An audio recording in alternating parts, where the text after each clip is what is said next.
November. Good day, everyone. Today is Monday, November 7th, and we have a Utilities Committee agenda.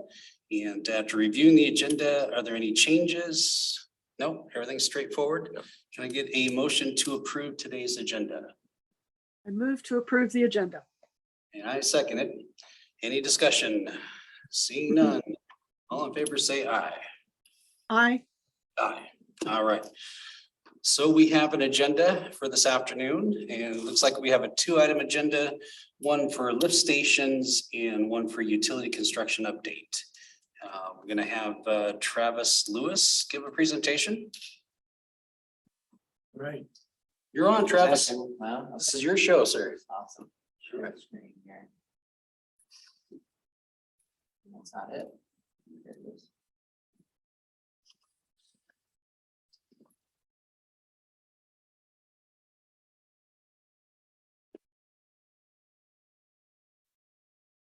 Just went down below, Travis, by the, if you go down to the bottom right, Well, yeah. and that screen, yep, you got it. That one. It's not working either. Ruh-roh. We went through it. You're locked Didn't up. I do it? Sorry about that. Maybe now it'll work. There we go. Nice. Yeah, now we're All good. right. Wastewater lift stations, here to give a quick presentation on basic functions and what we do in the city. Our team, again, I'm Travis Lewis, Senior Technician for lift stations. We have Tammy Miller and Jim Baker, Controls Technicians. Andy Wolstenholme and Bill Davis, Journey Level Technicians. They kind of head up the odor control and generator maintenance program. Adam Pickens and Matt Riley are also Journey Level Technicians, and they kind of manage site maintenance and the pump maintenance and operation program. What are our responsibilities? So primarily, we take care of the wet wells, the pumps, valves, electrical cabinet and controls, SCADA, which is supervisory control and data acquisition, which I'll touch on later. Standby generator operation maintenance, and again, odor and corrosion control. Operations. So the basic definition of a lift station pumps wastewater from a lower to higher elevation utilizing a pressure main. The storage containers on site are commonly referred to as wet wells. They store the wastewater until it reaches a predetermined pumping level. In total, the city has 46 lift stations, each housing anywhere from 2 to 4 pumps. Having multiple pumps is, important in high flow situations and also provides redundancy in case of failure. So if we were to have a failure, on a 2-pump station, the other pump would pick up and take over the load until we could remedy the problem. So that's important when you're pumping sewer. Fun fact, in 2021, our lift stations pumped just shy of 864 million gallons of wastewater. So the different types of lift stations we have here at the city, we have submersible, vacuum prime, wet well, dry well, and STEP, which is single tank and effluent pump. First station we'll start with is submersible. This is what we have the most of. This is my favorite by far. These are maintenance and everything else. We have duplex and triplex systems. Duplex meaning it houses 2 pumps, and triplex meaning it houses 3 pumps. They are submerged in the sewer in the wet well, and we have a total of 24 of them. On the right, we have a picture of the inside of lift station 59. This is one of our newer lift stations. This is kind of the general overview and what the makeup of what they look like. And over here next to it, lift station 52, this is a picture of a submersible motor. You have the motor stacked on top of the single stage centrifugal pump and the power cord, and that is what it gets lowered down these rails and into the effluent. And therefore, when it's called, it pumps out through this discharge piping into our system. Again, my favorite. Vacuum prime, it's a little bit of an older technology. These are packaged pump stations that sit directly over top of the wet well. They have an auxiliary pump, which creates a vacuum in the suction piping, which then allows the effluent to travel up the piping and into the pump and then discharged out to our system. We have now only 3 vacuum prime stations, and if it were my choice, we would have 0. It's an older technology that can sometimes be very difficult to maintain. You can always find like a pressure leak or something like that, but when you have a vacuum leak, you could chase that for days or weeks. That I've experienced in the past, it's really hard to trace a vacuum leak, so the faster we move on to these stations, I'd be happy. We have next wet well and dry well stations, or also known as dry can stations. There's two underground chambers, the dry well and the wet well. The dry well houses the pumps, valves, and the discharge piping. And the wet well sits adjacent to it, or in one of our circumstances, it actually sits directly below it. And that's where the sewer is stored. They're connected by suction piping that allows the wastewater to travel from the wet well and into the pump in a flooded suction situation. And the city has 4 wet well stations. Here you can actually see the inside of one of our stations. This is lift station 4. You can see the pumps here, valving, check valves, and this is one of our technicians wiring the motor up. It's kind of what it looks like to access and get inside these stations. So there's quite a setup to actually make an entry into these stations. This is kind of what we have to do. And commercial step stations. This station, the application has a large underground tank that stores the wastewater. The pumps actually sit inside a separate chamber, or sometimes in the same chamber, or a separate wet well. The sewer travels through the debris tank in through biofilters and into the pumping chamber. The biofilters ensure that a lot of the sediment and generally things that we don't want in the main get filtered out, so that it's mainly just wastewater and liquid that's pumped into our system. We have 15 step stations in total. So I kind of attached here an overhead picture of a step station. As you can see, these are the lids. These are access points into the debris tank down underground. This here with the safety rails is our bio tube chamber, which filters the sewer, and this is our pumping station. So sewer will flow in through the bio tubes into the pumping chamber and out into the system. So the biotube helps, you said filter out the substance in the effluent. Yep. So does that filter get changed out periodically? Yes. So the next slide, I have the components of a step station. This is actually what a step tank looks like. These are those risers attached to the lids like I was referencing earlier. And these are biotubes. This is kind of a smaller scale. This is kind of a domestic size, but you can see a clean one, you can see a dirty one. This is relatively clean actually for what we deal with, but yes, we have preventative maintenance where we go evacuate these How often are those changed out? every 2 years. Roger would have to confirm Really? that, yes. Wow. So we will evacuate the debris tank.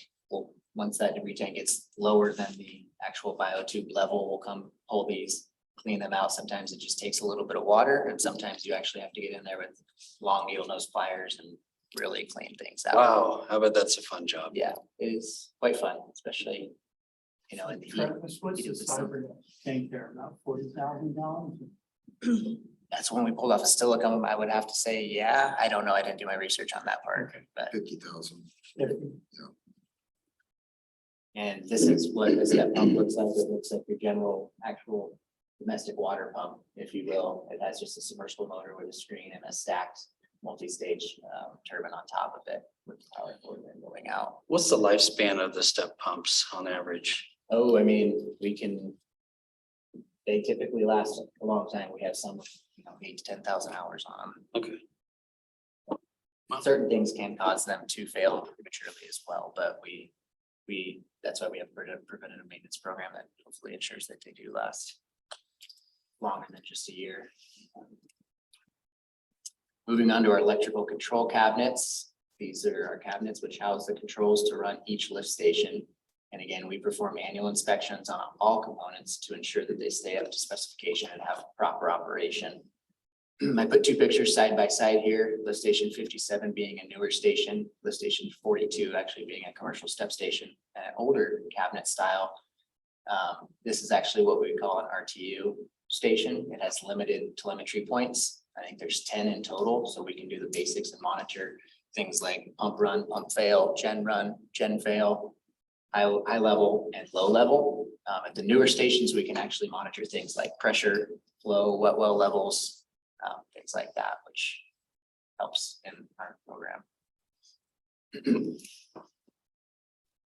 SCADA, which is supervisory control and data acquisition. Again, like I said earlier, this allows us to have constant monitoring of our lift stations. And this is kind of a screenshot of our wastewater screen. It's an overview of all of our lift stations here. You can see the pump icons, generator icons, and our communication tabs here. So it's telling you every little aspect of every lift station, when it's running, when there's an issue. Yep. Does it also schedule maintenance? No, it doesn't. So it just basically monitors our stations. Okay.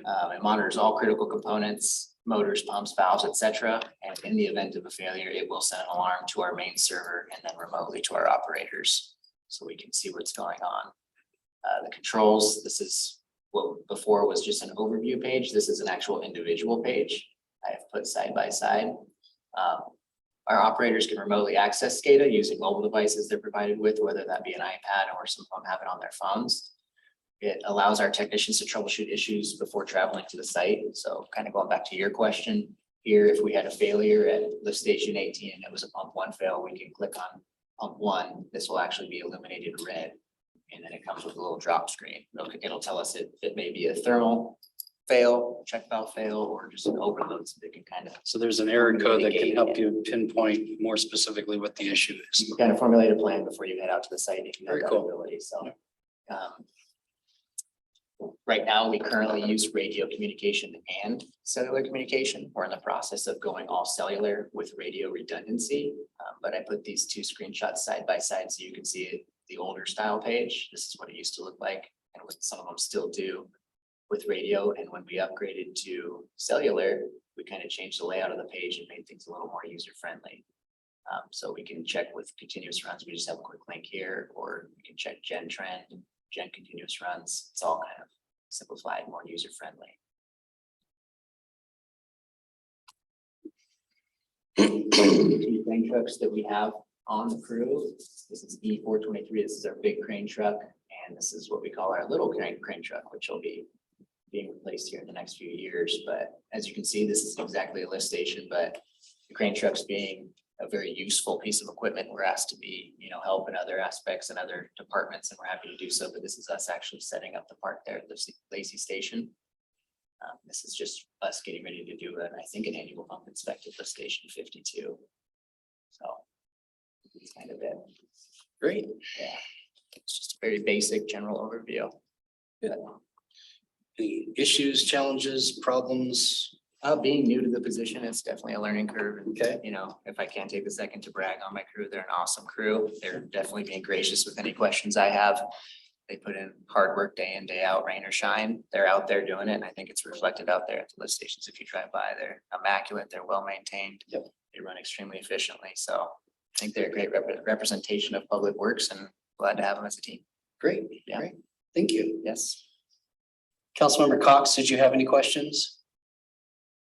No, but I just appreciate the tour of all those facilities. Some of them I hadn't, I knew the term, but I wasn't really familiar with what the operation actually consisted of. So very nice.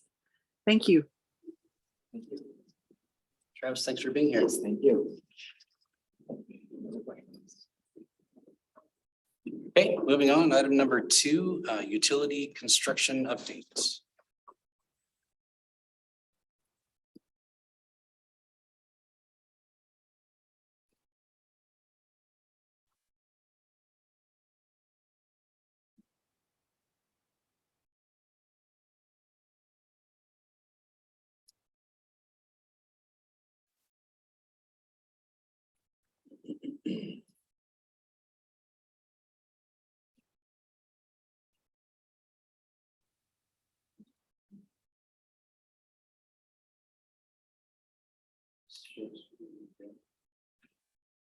Wouldn't let me go to this slide. There we go. Okay.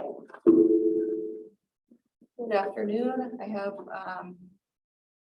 not sure when the last utility update was for projects for this committee, but I'll go through kind of the end of this summer and current status for all of our utility projects under construction.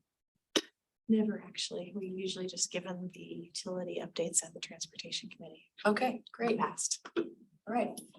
Well, feel free to interject if you have project specific questions then. If you're not familiar with some of these. Really briefly, I didn't include pictures here, but you can see lift station 12 abandonment is a contract that we have open currently. That project is in punch list status right now, and that's to connect to abandon lift station 12 and connect Carpenter Road over towards Fifth Way. Estimated completion is, December of this year. And then lift station 19 is also scheduled for replacement with that contract open. It is currently suspended for material delays. And the estimated completion is 2024. I believe lift station 19 is one of those wet well, dry well ones, right? Right now. Should be really nice. Are they replacing that with just a submersible pump? So you guys don't have to deal with the whole confined space entry anymore. Lift station 49, one of the regional wastewater station had some upgrades for cross connection controls this year. So you can see here, this is in the basement of that facility. We added some storage tanks for potable water, and then a pump and pressure tank, which creates a separation between the water coming into that facility and what may come into contact with wastewater for a cross connection control. So that project is also in punch list right now, estimated completion in the next few weeks.